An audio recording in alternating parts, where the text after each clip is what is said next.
ஒரு வீடியோ போடுறதுக்கு 6 மாசமாடா உனக்கு அப்படின்னு ஒரு மாதிரி என் மேலே கடுப்பாகி இன்னைக்கு என்ன ஆனாலும் சரி இன்னைக்கு நான் வீடியோ போடுறேன் அப்படின்னு டிசைட் பண்ணி அன்னைக்கே ஸ்கிரிப்ட் ரைட் பண்ணி அன்னைக்கே ஷூட் பண்ணி எடிட்டும் பண்ணி end of the day video upload பண்ணிட்டேன். அது பண்ணதுக்கு அப்புறம் தான் தெரிஞ்சிச்சு இந்த வேலையை பண்றதுக்கடா உனக்கு 6 மாசம்ன்ற மாதிரி ஒரு மாதிரி லிட்டரலா யோசிக்க ஆரம்பிச்சிட்டேன். எனக்கு அன்னைக்கு ஒரு விஷயம் புரிஞ்சிச்சு. ஒரு வேலை செய்யறோம்னா அந்த வேலையில ஃபோக்கஸா இருக்கணுமே தவிர அந்த ரிசல்ட்ல ஃபோக்கஸ் பண்ண வேண்டிய அவசியம் இல்லைன்னு அன்னைக்கு தெளிவா புரிஞ்சிச்சு. அதுக்கப்புறம் ரெகுலரா சேனல்ல வீடியோ அப்லோட் பண்ணோம். நான் ஒருத்தனா இருந்தேன். அப்புறம் 4 பேர் டீமா பில்ட் ஆனோம். 1 இயர் நல்லாவே சேனல் ரன் ஆச்சு. ஒரு கட்டத்துக்கு மேல ஃபண்டு இல்ல. ஏன்னா ஒரு மொபைல் வாங்குறோம் ரிவ்யூ பண்றேன்னா ஒரு மாசம் டெஸ்ட் பண்ணுவேன். திரும்ப ரீசேல்ஸ் பண்ணும்போது ஒரு 5000 இருந்து 6000 ரூபாய் கம்மியா போகும். அதுவே பெரிய லாஸ்ல இருக்கும். சரி கொலாபரேஷன் போலான்னு பார்த்தா அவன் நம்ம என்ன பேசணும்னு வார்த்தை வரைக்கும் ஸ்கிரிப்ட் அனுப்புவான். சரி அப்படியே சொன்னா கூட அந்த ப்ராடக்ட் அவ்வளவு ஒர்த்தா இருக்குமானா ஒர்த்தா இருக்காது.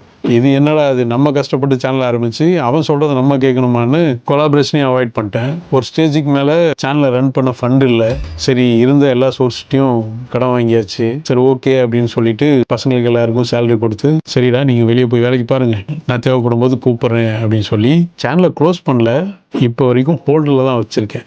ஏன் அப்படின்னா என்னால் ஒரு விஷயம் தைரியமா தெளிவா ரிசல்ட் ஓரியன்டா பண்ண முடியும் அப்படின்ற தைரியத்தை கொடுத்ததே அந்த சேனல் தான். The channel name is Tech Monitor.